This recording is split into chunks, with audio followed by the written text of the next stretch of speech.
नमस्कार, मैं हूँ देवशंकर नवीन। भारतीय भाषा केंद्र जवाहरलाल नेहरू विश्वविद्यालय नई दिल्ली में मैं प्रोफेसर हूँ और अनुवाद पढ़ाता हूँ। इस समय हम लोग ईपीजी पाठशाला के समकालीन साहित्य चिंतन के अंतर्गत अनुवाद अध्ययन के बारे में बात करेंगे।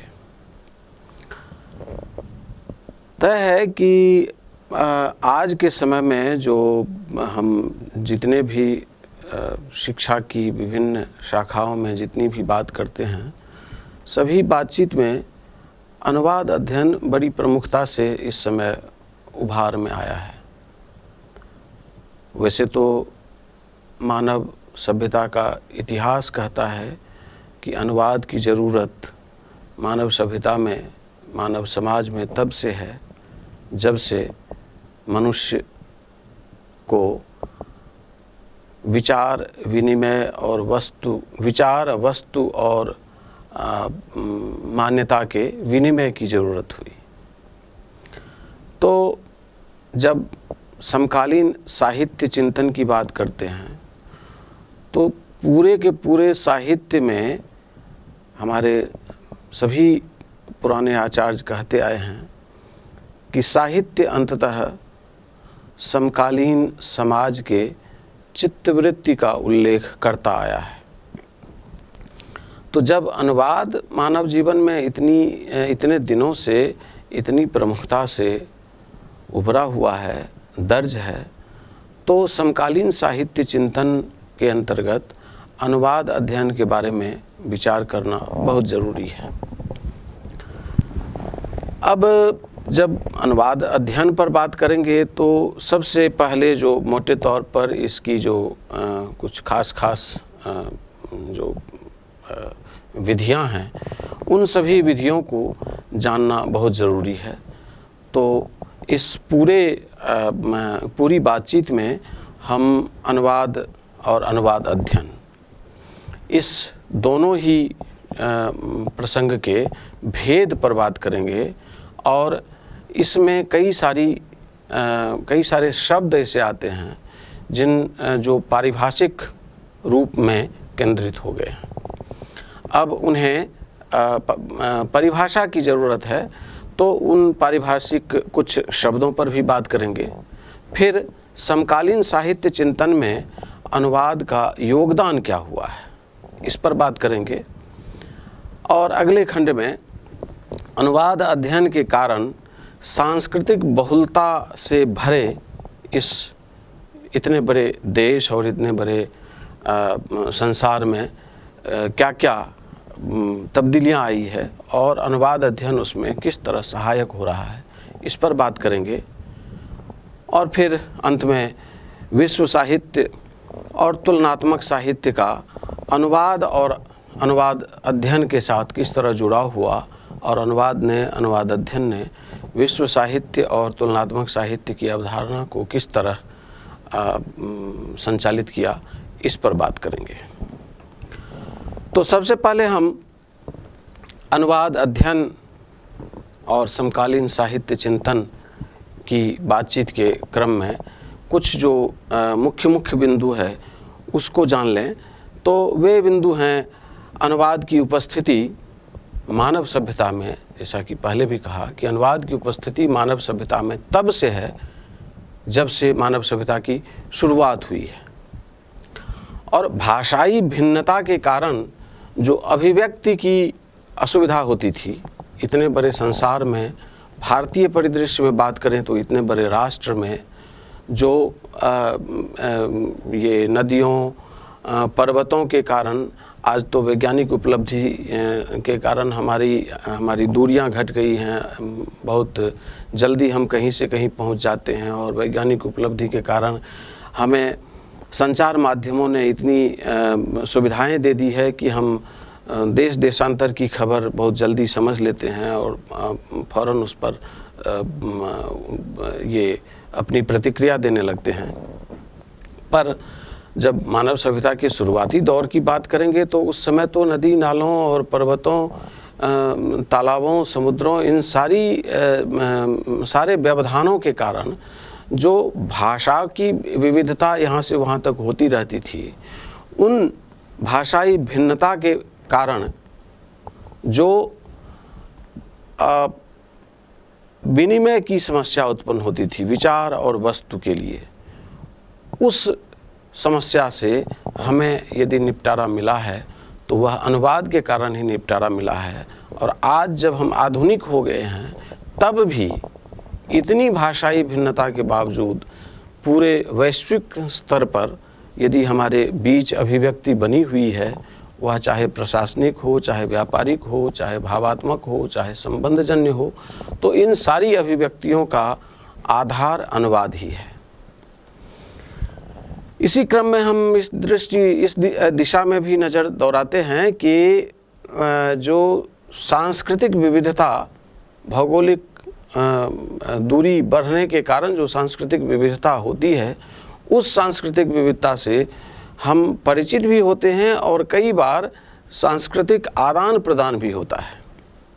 ये सारे जो प्रसंग हैं, भाषाई भिन्नता, सांस्कृतिक भिन्नता, विचार और वस्तु का विनिमय, फिर मान्यता और धार्मिक सद्भाव फैलाने का जो प्रयास है, ये सारे के सारे प्रसंग यदि अनुवाद न रहे तो शिथिल पड़ जाएंगे, बल्कि बंद हो जाएंगे और इस पर हम विचार नहीं कर सकते। तो मोटे तौर पर हमें ये मानना चाहिए कि अनुवाद ने भाषाई भिन्नता और कुछ वर्गों में भाषाई अज्ञता की जो दीवार खड़ी थी और उस दीवार के कारण जो सांस्कृतिक मिलन, सांस्कृतिक विकास, सांस्कृतिक परिचय और भावात्मक अभिव्यक्ति, प्रशासनिक मैत्री, प्रशासनिक संचालन, बहुराष्ट्रीय और अंतर्देशीय कूटनीतिक संबंध, ये सारे के सारे अनुवाद से ही संभव हुए हैं। इस अर्थ में अनुवाद हमारे लिए बड़ा ही उपयोगी प्रसंग और बड़ा ही उपयोगी उद्यम बनता चला आया है। अब इसमें विस्तार से आगे जाने से पहले हम सबसे पहले बात करते हैं कि अनुवाद और अनुवाद अध्ययन, ये दोनों ही दो बातें हैं, अलग अलग प्रसंग है। अनुवाद अलग है और अनुवाद अध्ययन अलग है। पर अब जब अलग है तो है क्या? तो अनुवाद के बारे में सोचते हुए सारे लोग कहते हैं कि अनुवाद अंग्रेजी शब्द ट्रांसलेशन का अनुवाद है। मतलब ट्रांसलेशन के लिए, ट्रांसलेशन का पर्यायवाची शब्द हिंदी में अनुवाद हुआ।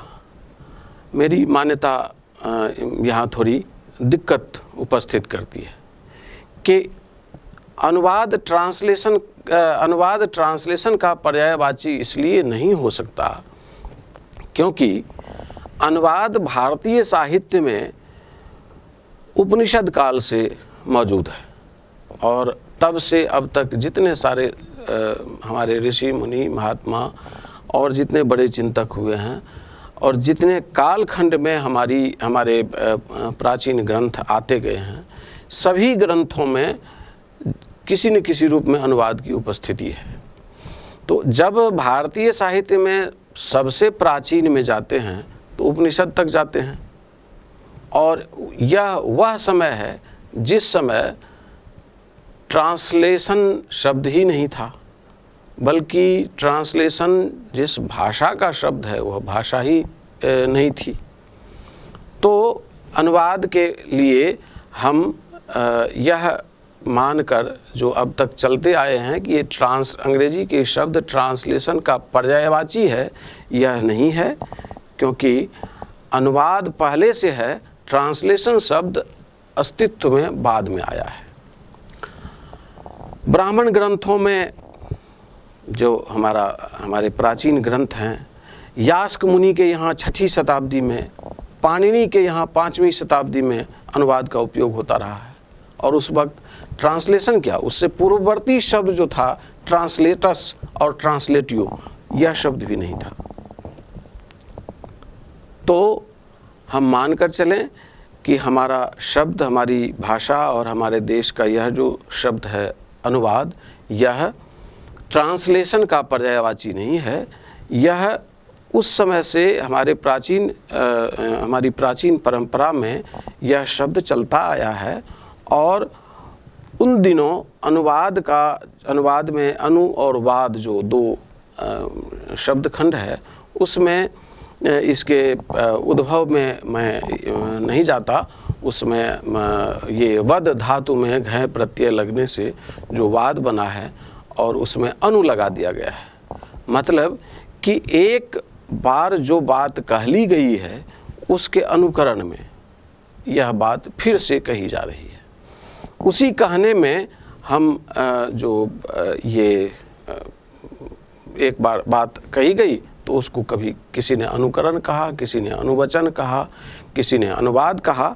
और भाषा की संरचना और संस्कृति में उसके भौगोलिक परिवेश और जनपदीय जीवन यापन की सूक्ष्मताएं, इन सब को देखते हुए यह कहा जाने लगा कि अनुवाद को हम ये इस परंपरा में जो कहते थे कि अनुवचन हुआ, तो अब यह काम ट्रांसलेशन में भी इस तरह से हो रहा था। तो धीरे धीरे यह मान लिया गया कि ट्रांसलेशन का ही पर्याय अनुवाद है। इसके लिए अनु उपसर्ग लगाकर वद धातु से जो हमारा शब्द बना वद, उसमें अनुवाद, अनुवचन, अनुकृति, अनुकथन, अनुवाक, ये सब कहते कहते हम लोग यहाँ तक आ गए हैं। अनुवाद को अब यदि हम अनुसरण करते हुए जब कहा जाता है, इसीलिए इसको अनुवचन और अनुकृति कहा गया है। तो यास्क और पाणिनि और भर्तृहरि ने अनुवाद को ज्ञात को फिर से कहना कहा है। दोहराना या पुनर्कथन तो कहा जाता रहा है। हमारी भाषाई सभ्यता में जो, जैसा कि पहले कहा कि जो हम मानव सभ्यता के शुरुआती दौर से ही अनुवाद की ज़रूरत रही है, उस ज़रूरत में अनुवाद उन दिनों इस तरह से नहीं थी जिस तरह से अनुवाद आज है।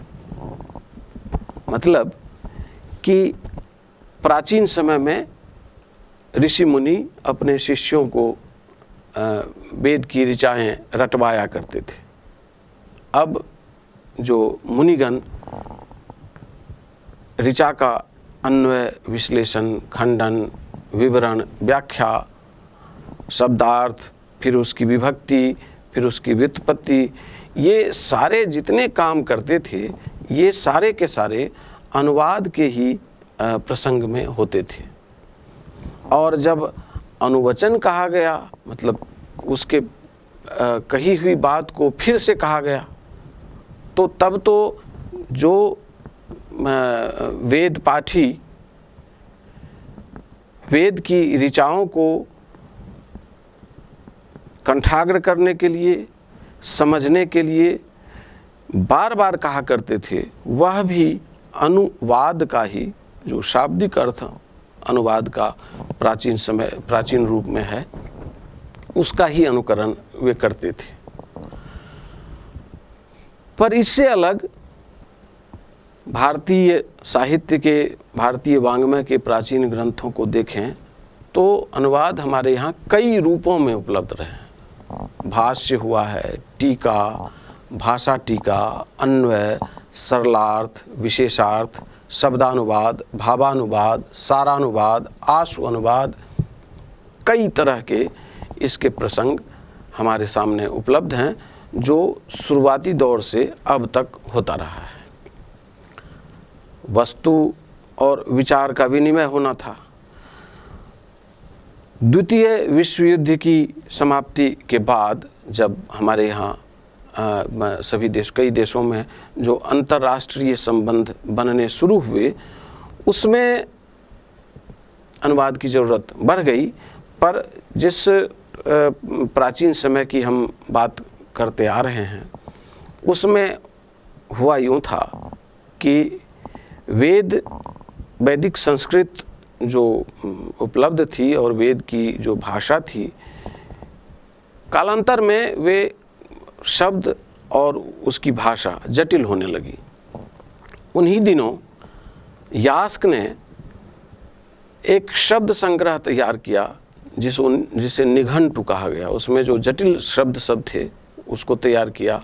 बाद के दिनों में उन्हीं शब्दों की व्युत्पत्तियां बताकर उसकी व्याख्या देकर जो यास्क मुनि ने लिखा वह निरुक्त कहा गया उसे।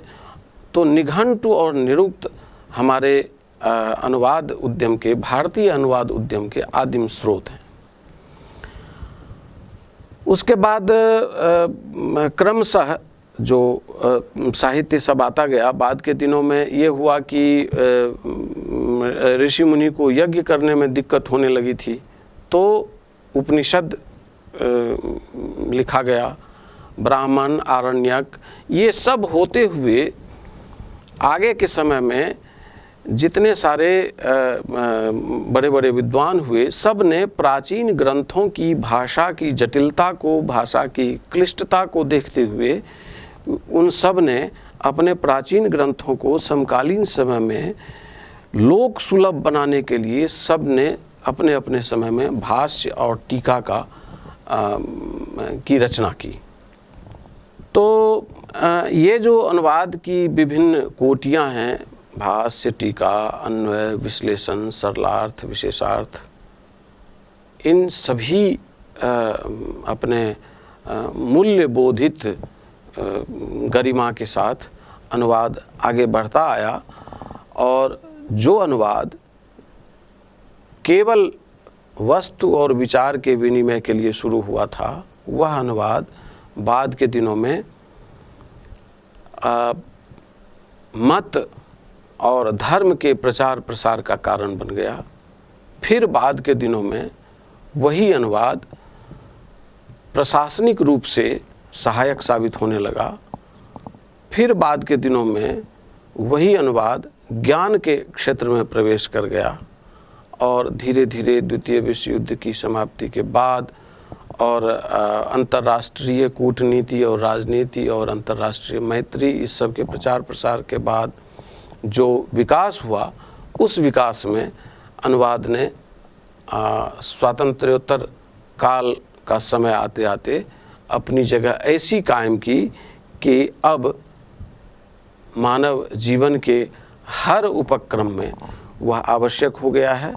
और उसकी आवश्यकता चाहे व्यापार हो, चाहे पर्यटन हो, चाहे राजनीति हो, चाहे शासन हो, चाहे ये संचार माध्यम हो, इन सभी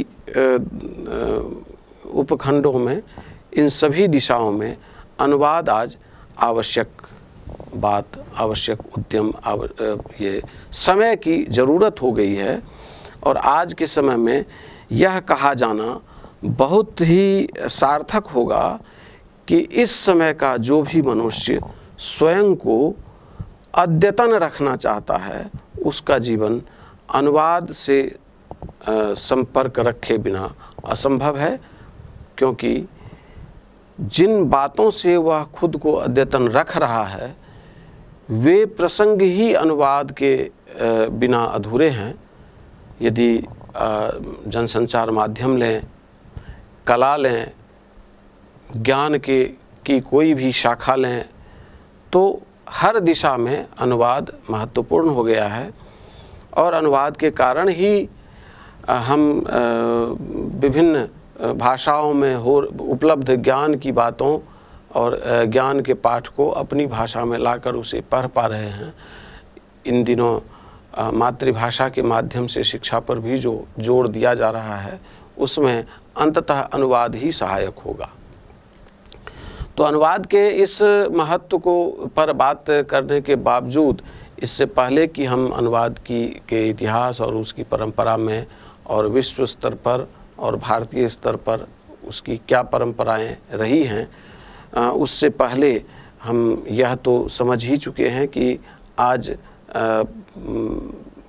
जिस व्यक्ति को अपनी मातृभाषा के अलावा भारत में और कोई दूसरी भाषा भी नहीं आती, वह यदि रूसी साहित्य, जर्मन साहित्य, फ्रेंच साहित्य और इतने सारे विश्व स्तरीय जो विद्वान और चिंतक हुए हैं उनके विचारों से अवगत हो पाए हैं, तो इसका श्रेय केवल और केवल अनुवाद को जाता है। तो इसकी पूरी परंपरा पर नज़र डालने से पहले इसमें जो कुछ जो पारिभाषिक शब्द हैं उसके बारे में हम चर्चा कर लें। तो अनुवाद में कुछ जो शब्द सब अभी थोड़ी देर पहले हम लोगों ने जिसकी चर्चा की, अनुकथन, अनुवचन, अनुवाक, ये सब तो चल रहे हैं, पर एक बहुत ही दो महत्वपूर्ण शब्द इसमें है, स्रोत पाठ और लक्ष्य पाठ, सोर्स लैंग्वेज और टारगेट लैंग्वेज। जिस भाषा में हम अनुवाद करते हैं वह लक्षित भाषा कहलाती है, और अनुवाद के बाद जो पाठ हमें उपलब्ध हुआ है वह लक्षित या लक्ष्य पाठ या टारगेट लैंग्वेज, टारगेट टेक्स्ट, ये सब इसके पारिभाषिक शब्दावली हैं। अब इसमें जो अनुवाद के कई सारे रूप आधुनिक समय में जो अनुकथन, अनुवचन, ये सब जो होता था वो तो पहले की बात थी। भाष्य, भाषा और टीका, जब किसी भी टेक्स्ट को में शब्दावलियों के कारण, उसके व्याकरणिक गठन के कारण, उसकी सामासिक संरचना के कारण समझ में नहीं आती है, और उसको अन्वय करके जब हम अर्थ करके बताते हैं तो इस तरह के उद्यम को हम ये कहते हैं कि इसका सरलार्थ किया गया। जब किसी व्यक्ति को रामचरितमानस किसी चौपाई का अर्थ नहीं लगता है, पर उसी का नीचे में अर्थ बहुत सरल अंश में, सरल शब्दावली में उसका जब अर्थ लिख दिया जाता है तो उसको टीका बोलते हैं। असल में वो है टीका, पर भाषा इसलिए कहा जाता है कि भाषा टीका से में लगा हुआ जो शब्द है भाषा, उसका सीधा अर्थ है कि उन दिनों जो लोकप्रिय भाषा होती है, लोगों की समझ में आने लायक भाषा होती है, उस भाषा में जो अर्थ कहा जाता है उसको भाषा टीका कहते हैं। अब अनुवाद में के लिए जो कई सारे शब्द आते हैं, जैसे शब्दानुवाद, तो शब्दानुवाद हुआ कि एक शब्द है वाटर, उसका अर्थ पानी होगा, तो ये शब्दानुवाद हुआ। एक शब्द है नीर, और नीर का सामान्य अर्थ ये थोड़ा तत्सम की तरफ झुक गया, पानी अधिक लोग समझते हैं तो उसको पानी कह दिया गया। तो ये तो हो गया शब्दानुवाद। सरल शब्दों में जो अनुवाद कहा जाता है, जो अनुवाद किया जाता है, किसी भी पद्य का या किसी भी गद्य का सरल भाषा में जो अनुवाद कर दिया जाता है वह हुआ सरलार्थ।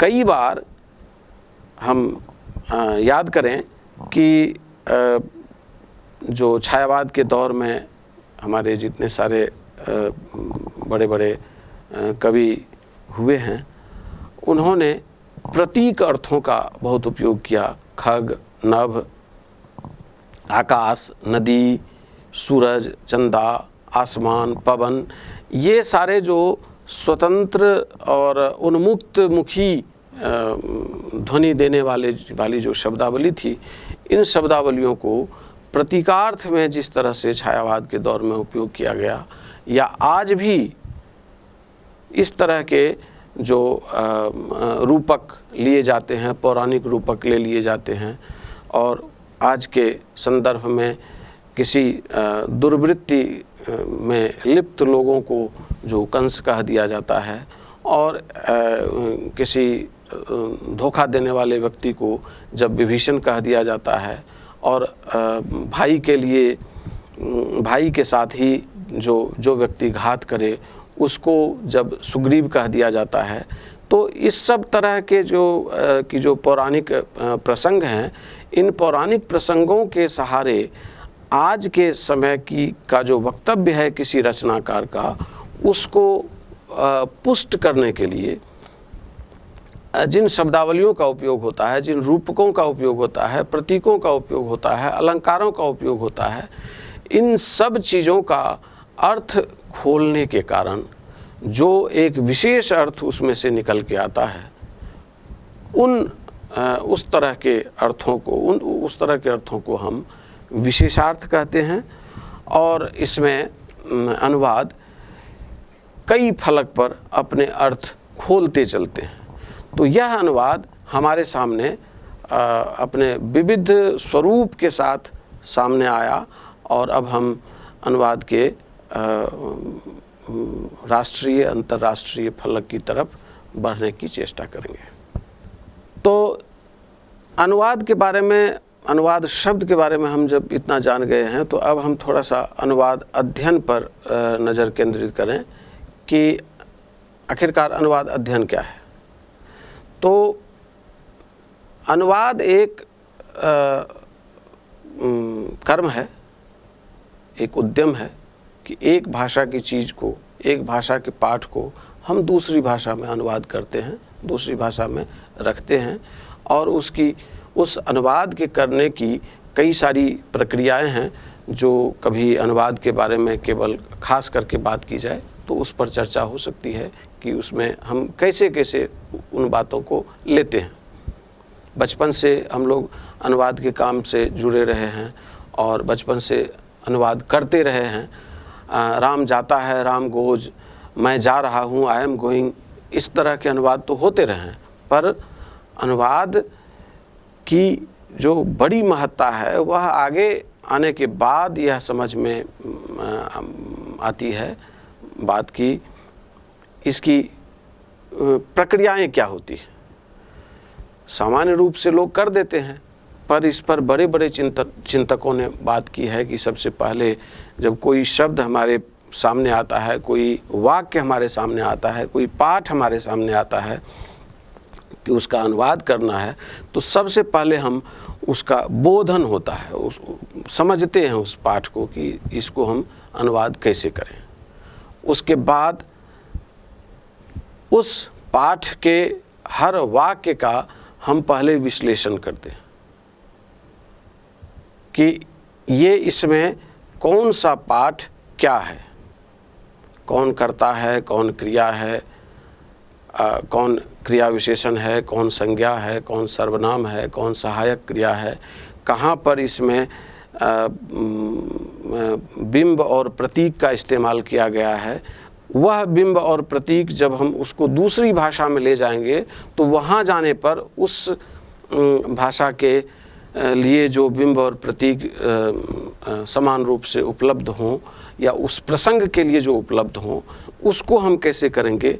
ये इन सब चीज़ों के लिए अनुवाद प्रक्रिया पर बहुत सारे आचार्यों ने लंबी चौड़ी बात की है और खूब कायदे से उसको समझाया गया है। उसमें संस्कृति का अनुवाद होता है, वातावरण का अनुवाद होता है, शब्द का अनुवाद होता है, वाक्य का अनुवाद होता है, पर मूल अर्थ में ये है कि अनुवाद कर्म एक विमर्श का, एक प्रसंग का दूसरे प्रसंग में अनुवाद करना अनुवाद कहलाता है। लेकिन इन सारे प्रसंगों को जब हम समझने की चेष्टा करते हैं कि यह अनुवाद करने की पद्धति अपनाई किस तरह से गई है, जब राम जाता है को राम गोज कहते हैं तब इतनी परेशानी नहीं है, पर उसमें कई बार, बल्कि ज़्यादातर समय में, और ख़ास करके साहित्यिक पाठ को और ख़ास करके प्रशासनिक और अंतर्राष्ट्रीय मैत्री वाले पाठ को जब अनुवाद करने बैठते हैं तो उसमें कई सारी समस्याएं एक जगह एकत्र हो जाती हैं। एक उदाहरण से समझाऊं कि जब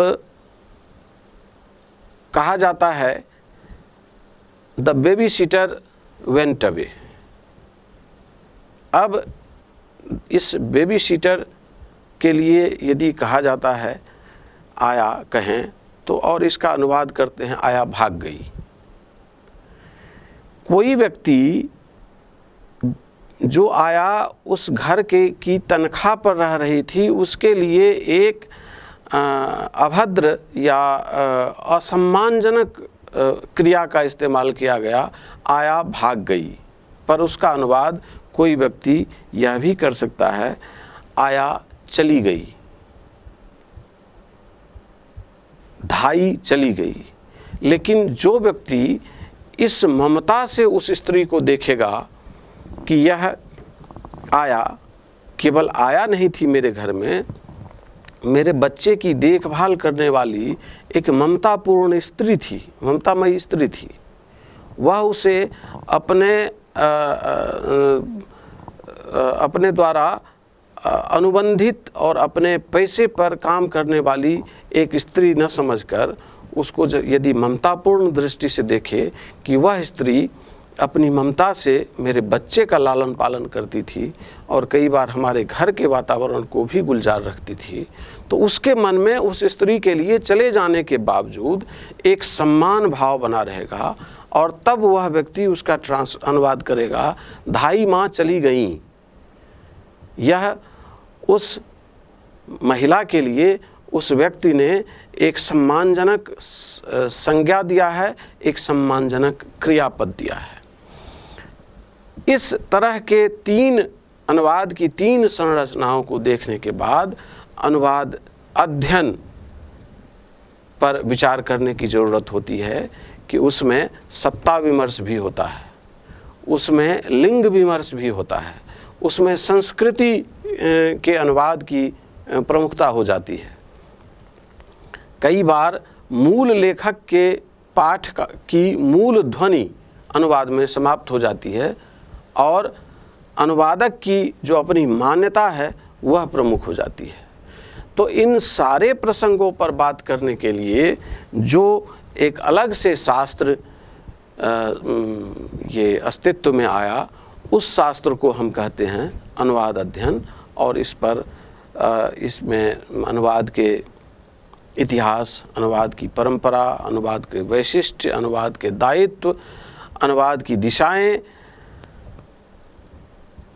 मानव जीवन, मानव समाज, सामाजिक संरचना, राष्ट्रीय अंतर्राष्ट्रीय मैत्री, शासन प्रशासन, इन हर चीज़ों में अनुवाद की भूमिका कितनी रही है, इन सब सारी बातों का, सारे प्रसंगों का अध्ययन करने के लिए, अनुशीलन करने के लिए जो शास्त्र तैयार किया गया, उस शास्त्र को हम अनुवाद अध्ययन कहते हैं। और इस शाखा के अंतर्गत इन्हीं चीज़ों पर विचार किया जाता है। पर यह अनुवाद अध्ययन कोई एक अलग से एकाकी ज्ञान की शाखाओं में यह कोई एकाकी उद्यम नहीं है। इसमें यह एक अंतरानुशासनिक व्यवस्था है, ज्ञान की अंतरानुशासनिक व्यवस्था है, जिसमें कई बार इतिहास की ज़रूरत होती है, तुलनात्मक साहित्य की ज़रूरत होती है, विश्व साहित्य की ज़रूरत होती है, समाज शास्त्र की ज़रूरत होती है, भाषा विज्ञान की ज़रूरत होती है, कंप्यूटर विज्ञान की ज़रूरत होती है, दर्शन शास्त्र की ज़रूरत होती है। और ये जितने सारे प्रसंग हैं उसको जोड़ते जोड़ते हम इसका अर्थ निकालने की चेष्टा करते हैं। जैसे आज यदि हम 11वीं शताब्दी के किसी पाठ का अनुवाद करने लगते हैं तो उस समय का पाठ है और हम कन्नड़ भाषा नहीं जानते, तो कन्नड़ भाषा के पाठ के हिसाब से जो अनुवाद किया गया है आज के अनुवादक ने अंग्रेजी में, और उसने जो वहाँ पादुका के समानार्थी जो शब्द कन्नड़ भाषा के किसी पाठ में थे, वैसे शब्दों का प्रयोग आज के अंग्रेजी अनुवादक ने यदि अंग्रेजी में शूज के रूप में कर दिया है, सैंडल के रूप में कर दिया है, तो अब हम उसका अनुवाद यदि करेंगे तो वो जो पादरक्षक पद उस समय जो था, तो उस समय के पादरक्षक संस्कृत में खराऊं हुआ करते थे। अभी हम उसको जूता इसलिए नहीं बना सकते क्योंकि हम ऐतिहासिक रूप से देख रहे हैं कि 11वीं शताब्दी में हमारे यहाँ जूते नहीं थे। जूता के लिए जो शब्द उस समय था उस रूप को हम देखेंगे। हम यदि परशुराम की बात करते हैं और परशुराम के किसी प्रसंग का यदि अनुवाद करना शुरू करें और उस अनुवाद में अंग्रेजी का यदि वाक्य है कि परशुराम बिकेम वेरी एंग्री, तो इसका अनुवाद हम परशुराम को बहुत गुस्सा आया नहीं कर सकते, क्योंकि गुस्सा हम आप जैसे सामान्य मनुष्य को तो गुस्सा आ सकता है। यद्यपि आज के समय में गुस्सा बहुत ही चलन वाला शब्द है, पर परशुराम जैसे व्यक्ति के लिए गुस्सा नहीं। तब ये कहा जाएगा कि परशुराम कुपित हो गए, परशुराम को कोप हुआ, परशुराम क्रोधित हुए। तो अनुवाद करते समय, अनुवाद अध्ययन में जो हमें इतिहास, भूगोल, दर्शन शास्त्र, भाषा विज्ञान, संकेत विज्ञान, कंप्यूटर विज्ञान, इन सब चीज़ों की जो ज़रूरत पड़ती है अनुवाद अध्ययन में, उस अध्ययन के लिए इसीलिए इन चीज़ों की ज़रूरत पड़ती है कि इन सारे प्रसंगों से उस अनुवाद कर्म को धोया पखाड़ा जाता है और तब एक बेहतर अनुवाद सामने में आता है। पाश्चात्य अनुवाद अध्ययन के चिंतक जब कभी अपने अनुवाद चिंतन की परंपरा ढूंढने की चेष्टा करते हैं तो वे ढूंढते ढूंढते सिसरो तक जाते हैं, जिनका काल ईसा पूर्व 106 है, जो ईसा पूर्व 106 से ईसा पूर्व 43 ईस्वी तक है। फिर बाद के दिनों में संत जेरोम हुए, जिनका समय सन 347 से 420 के आसपास तक का है। और इस बीच में ढेर सारे अनुवादक हुए और विभिन्न देशों में इस पर बहुत सारे चिंतन हुए। सन 1972 में कोपेनहेगन में तृतीय अंतर्राष्ट्रीय कांग्रेस आयोजित हुआ, जिसमें जेम्स होल्म्स ने एक पर्चा पढ़ा। पर्चे का नाम था the name and nature of translation studies. तो अनुवाद अध्ययन की शुरुआत की बात करते करते जो पाश्चात्य चिंतक सब हैं, उन लोगों ने वहाँ जाकर दर्ज किया कि कुछ अमेरिकी विश्वविद्यालयों में सन 1960 के आसपास तुलनात्मक साहित्य के अध्ययन का क्रम चला था, जिसमें अनुवाद कार्यशालाओं को प्रोत्साहन दिया जाता था। इसी तरह क्यूबेक में सन 1958 में फ्रेंच और अंग्रेजी के वैषम्यमुखी उसकी तुलना की जाती थी। सन 1964 में नॉम चॉम्स्की के जेनरेटिव ग्रामर से प्रभावित होकर यूजीन नायडा ने towards A science of translating शीर्षक से एक अनुवाद निर्देशिका निकाली। सन 1965 में जॉन सी कैटफोर्ड ने भाषा वैज्ञानिक दृष्टि से अनुवाद सिद्धांत प्रतिपादित किया और सन 1979 में प्रसिद्ध यूरोपीय विद्वान वेर्नर कोलर ने समतुल्यता की धारणा पर बल दिया। तो जो पाश्चात्य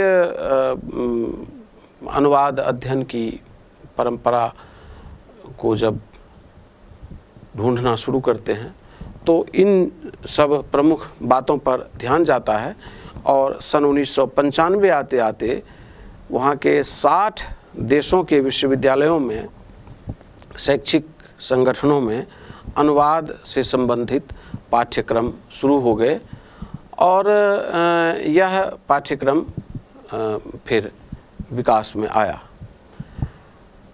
इस पर विविध तरीके से बातचीत होने लगी।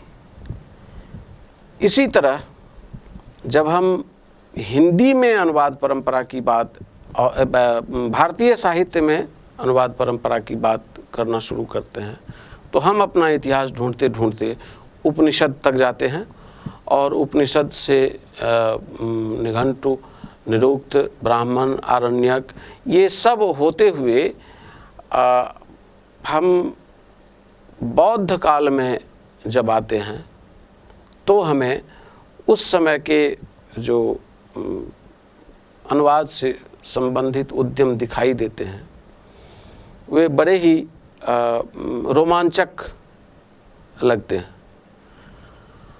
दूसरे देश के विद्वानों की तरह हमारे यहाँ अनुवाद कर्म की इन सारी पद्धतियों को और इन सारी बातों को महिमा मंडित करने की कभी कोशिश नहीं की गई, पर देखना शुरू करें तो चंद्रगुप्त मौर्य के समय में जितना बड़ा साम्राज्य था उतने बड़े साम्राज्य में राजपाट की व्यवस्था जब चलती होगी तो उसका आधार अनुवाद ही रहा होगा। महात्मा बुद्ध तो इसके बड़े उदाहरण हैं कि उस समय वे पाकिस्तान से आए हुए दो, उस समय जो आज के पाकिस्तान हैं, न जाने उस समय क्या थे, पठानकोट के आसपास से दो शिष्य आए महात्मा बुद्ध का प्रवचन सुनने के लिए। और जब प्रवचन सुन रहे थे तो उन्हें वह इतना अच्छा लगा कि महात्मा बुद्ध को जाकर उन्होंने कहा कि भगवान आपने बड़ी अच्छी बात कही है, इसका हम संस्कृत में अनुवाद, पद्यानुवाद करते हैं। महात्मा बुद्ध को बड़ा गुस्सा आया और उन्होंने कहा कि खबरदार, यदि इसको संस्कृत में अनुवाद किया, तुम सारे सुनने वाले ये सारी बातें लेके अपने क्षेत्र में जाओ और वहाँ की बोलियों में, वहाँ की जनपदीय भाषा में इसका अनुवाद करो और लोगों को बताओ। तो भाषाई जो विविधता थी, उस विविधता को तोड़ने का यह सब प्रयास किया जा रहा था। उसी क्रम में आगे बढ़ते हुए जब देखते हैं अशोक का साम्राज्य आया तो वो साम्राज्य और भी बढ़ा। अशोक ने इस दिशा में विशेष काम भी किया। बुद्ध वचन के प्रचार प्रसार के लिए उन्होंने जिस 4 व्यापारियों का इस्तेमाल किया था, जो उड़ीसा से उन दिनों जिनका व्यापारिक रिश्ता श्रीलंका से चल रहा था, और अशोक ने इस वचन के, बुद्ध वचनों के अनुवाद, ये प्रचार प्रसार के लिए भी उन लोगों को भेजा और धार्मिक प्रचार प्रसार में भी अनुवाद ने इतना योगदान दिया है। उन्हीं दिनों थोड़े दिन और बीतने के बाद ये अश्वघोष द्वारा जो काम हुआ, बाद में फिर जो सिल्क रूट से जो व्यापारी इधर चीन तरफ जाया करते थे, उनके साथ किस्से कहानियों में भी भारत की संस्कृति जाती थी और वे सारी चीज़ें वहाँ अनुदित होकर दूसरी ही कहानी बन जाया करती थी आत्मसातीकरण के दौर में। ये सारे हमारे भारतीय अनुवाद की परंपरा को पुष्ट करने वाले काम दिखाई देते हैं। फिर आगे बढ़ते हुए जब मुग़ल शासन शुरू हुआ भारत देश में, उस दौर में अशोक के समय में, शाहजहाँ के समय में, दारा शुको तो इतना बड़ा उदाहरण है कि उन्होंने 52 के 52 उपनिषद का अनुवाद करवा दिया। उन्हीं दिनों ये उससे काफ़ी पहले लगभग 6ठी-7वीं शताब्दी में हमारे पंचतंत्र का पहलवी भाषा में अनुवाद हुआ, जिसको बगदाद ले जाकर अब ये अरबी और फारसी में उसका अनुवाद हुआ, फिर और कई भाषाओं में अनुवाद हुआ। ये सारी परंपराएं जब आती रहीं तो अकबर के समय में रामायण, महाभारत और न जाने कितने भारतीय ग्रंथों का अनुवाद फारसी में हुआ, अरबी में हुआ। तो हम अनुवाद परंपरा के इस पवित्र धारणा को आगे बढ़ाते हुए अपने भारतीय संस्कृति में पाते हैं। यह धारणा बड़ी ही पवित्र मनसा से आगे बढ़ रही थी।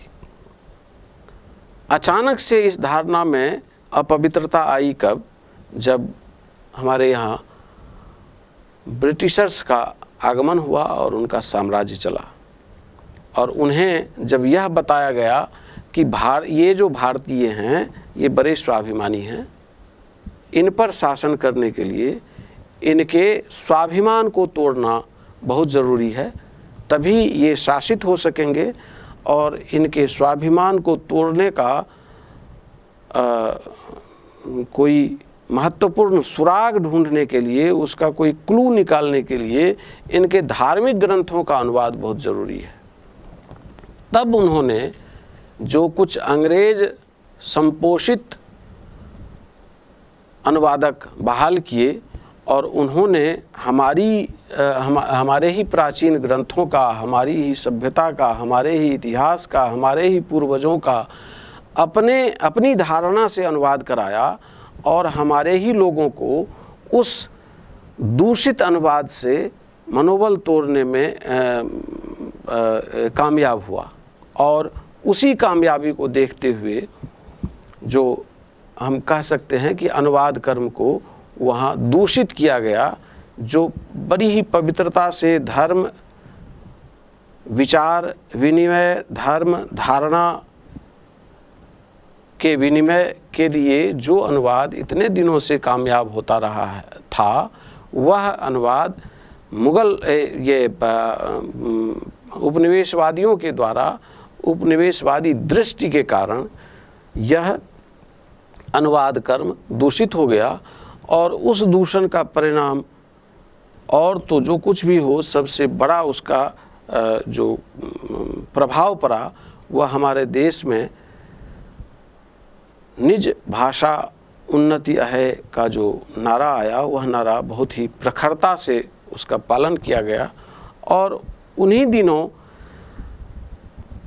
हमारे यहाँ जो महत्वपूर्ण अनुवादक सब हुए, जिनमें राष्ट्रीय चेतना कूट कूट कर भरी हुई थी। भारतेंदु हरिश्चंद्र ने 1880 में विलियम शेक्सपियर की दुर्लभ कृति का मर्चेंट ऑफ वेनिस का अनुवाद किया दुर्लभ बंधु नाम से। 1906 ईस्वी में आचार्य महावीर प्रसाद द्विवेदी ने जॉन स्टुअर्ट मिल की किताब स्वाधीनता, हर्बर्ट स्पेंसर की किताब शिक्षा का अनुवाद किया। और 1907 ईस्वी में जॉन स्टुअर्ट मिल की किताब स्वाधीनता का अनुवाद किया। रामचंद्र शुक्ल ने अर्नस्ट हैकल की किताब द रिडल्स ऑफ यूनिवर्स का अनुवाद विश्व प्रपंच नाम से किया। और इन तीनों चारों किताबों ने, इसके अनुवाद ने हमारे आम भारतीय नागरिक को अपने उनके विश्लेषण के द्वारा, उपनिवेशवादियों के यहाँ की जनता का विश्लेषण जो वहाँ के विद्वज्जन कर रहे थे, उनके विचारों का जिस तरह वे लोग खींचातानी कर रहे थे, और उनकी धारणाएं जो हमारे यहाँ से कहीं ज़्यादा गड़बड़ थी, उन बातों को पढ़कर फिर हमारे यहाँ आत्मचेतना जागी और हमारे नागरिक बड़े ही संपन्न ढंग से, बड़े ही सुव्यवस्थित विचार से आगे बढ़े। ये सारी बातें, ये सारे प्रसंग बड़े ही महत्वपूर्ण और अनुवाद के क्षेत्र में बड़े ही विचारणीय हैं। तो अभी जिस तरह की बात पाश्चात्य साहित्य चिंतन और पश्चिम में अनुवाद अध्ययन की शुरुआत की बात हम कर रहे थे, इन सारे प्रसंगों के अध्ययन के लिए जो अनुवाद से संबंधित विचार विमर्श होंगे वह अनुवाद अध्ययन के अंतर्गत आते हैं। और इस समय हमें इस प्रसंग में डॉक्टर नगेंद्र को याद करना बहुत ही आवश्यक है, जिनके सत्प्रयास से दिल्ली विश्वविद्यालय में सन 1960 के आसपास सांध्यकालीन पाठ्यक्रम में, अंशकालीन पाठ्यक्रम में अनुवाद प्रशिक्षण में सर्टिफिकेट दिया जाना शुरू हुआ और तब से भारत में भी अनुवाद अध्ययन की परंपरा निरंतर चलती आ रही है। तो यदि तुलनात्मक रूप से हम देखें तो पश्चिम की अनुवाद अध्ययन की परंपरा और हमारे यहाँ के अनुवाद अध्ययन की परंपरा लगभग समान रूप से चल रही है। और इस समय हमारे यहाँ कई भारत देश के कई विश्वविद्यालयों में विभिन्न भाषाओं से विभिन्न भाषाओं में अनुवाद का कार्य हो रहा है। इंदिरा गांधी राष्ट्रीय मुक्त विश्वविद्यालय में अनुवाद अध्ययन में एमए और एमफिल पीएचडी की पढ़ाई हो रही है। जवाहरलाल नेहरू विश्वविद्यालय में अनुवाद में एमफिल पीएचडी की पढ़ाई हो रही है और अन्य भी कई सारे विश्वविद्यालय हैं। महात्मा गांधी अंतर्राष्ट्रीय हिंदी विश्वविद्यालय वर्धा में अनुवाद अध्ययन की पढ़ाई हो रही है। अलीगढ़ मुस्लिम विश्वविद्यालय में अनुवाद अध्ययन की पढ़ाई हो रही है और भी कई सारे शैक्षिक संस्थान हैं जहां अनुवाद अध्ययन की विधिवत पढ़ाई हो रही है। और इसका जो सबसे महत्वपूर्ण परिणाम सामने आ रहा है कि अनुवाद को लेकर इस देश में विभिन्न भाषाओं में, इस बहुभाषी देश और बहुसांस्कृतिक देश में जितने काम हो रहे हैं उन सभी कामों पर नज़र रखा जा रहा है। और कई सारी जो प्रकाशन संस्थाएं हैं, कुछ तो जो सरकारी संस्थाएं हैं, नेशनल बुक ट्रस्ट, साहित्य अकादमी, प्रकाशन विभाग, केंद्रीय हिंदी निदेशालय, एनसीईआरटी, इग्नू, इन सभी संस्थाओं में बहुत सारे साहित्य और बहुत सारे नॉलेज टेक्स्ट, ज्ञान पाठ के अनुवाद हो रहे हैं। और इस अनुवाद के उद्यम के द्वारा, इन अनुदित कृतियों के द्वारा ग्रंथ शिल्पी प्रकाशन बहुत सारे समाज शास्त्र से संबंधित किताबों का अनुवाद प्रकाशित कर रहे हैं। और भी कई निजी प्रकाशक हैं जिन्होंने हिंदी और अन्य भारतीय भाषाओं में अनुवाद का ढेर सारा काम किया है। और इसके ज़रिए भारत की यह बहुसांस्कृतिक और बहुभाषिक व्यवस्था आपस में मिल रही है और आपस में सांस्कृतिक सम्मिलन के कारण हर संस्कृति में कुछ न कुछ बढ़ोतरी हो रही है, बेहतर हो रही है। और ये एक बहुत ही गंभीर प्रसंग है कि इन सब दिशाओं को देखते हुए प्रशासनिक रूप से अनुवाद बहुत जिम्मेदार उद्यम हो गया है, जिसमें संवेदनशीलता की, धार्मिक ग्रंथों में संवेदनशीलता की उतनी आवश्यकता नहीं होती है। ज्ञान की बात होती है, उपदेश की बात होती है, एक भाषा से दूसरी भाषा में बात चली जाती है। पर जहाँ पर कूटनीतिक प्रसंग आता है, जहाँ पर प्रशासनिक प्रसंग आता है, जहाँ पर वैधानिक प्रसंग आता है, जहाँ पर विधि सम्मत कोई बात आती है कि एक शब्द के इधर उधर से न जाने किस तरह के अर्थ निकाल लिए जाएं, उन सब प्रसंगों में भी अनुवाद अब भारत देश में बहुत सचेत और सावधान हुआ है। ये सारे प्रसंग जाने बगैर अनुवाद अध्ययन संपन्न नहीं हो सकता और अनुवाद की धारणा की बात पूरी नहीं हो सकती। और इन सभी चीज़ों को सांस्कृतिक, साहित्यिक और भाषिक सम्मिलन को देखते हुए अनुवाद के बिना हम कह सकते हैं कि समकालीन साहित्य चिंतन अपूर्ण सा रहेगा। इसमें अनुवाद अध्ययन की बड़ी भूमिका है।